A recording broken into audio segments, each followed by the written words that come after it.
kai atrodo, kad tavo žodžiai nekyla aukščiau lūbų, kai jau net nebežinai, ką pasakyti Dievui, o nuo maldos pavargsti, prisimink Jėzų šiandienos Evangelijoje.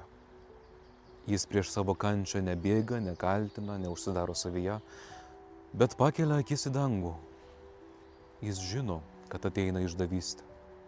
Supranta, kad bus vienatvė, skausmas, kryžius ir vis dėlto jo žvilgsnis nėra nukreiptas į baimę. Ne į save, bet į tėvą. Galbūt ir tau šiandien reikia ne dar vieno atsakymo, ne dar vieno plano, bet tai, ko reikia, tai pakelt akis aukščiau savo baimių. Negyvenk vien tuom, kas skauda, savo problemomis, nesėkmėmis, nuovargiu, kalta. Negyvenk ateitimi ir praeitimi. Jėzus rodo tau kelią.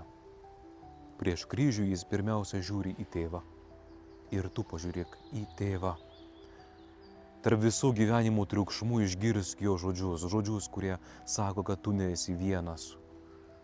Tu esi mylimas. Ir net jei ateina kryžius, jei esi sunkumų apsuptas, nukreipk savo žvilgsnį į tėvą. Palaimintos tau dienos ir gero apmąstymo.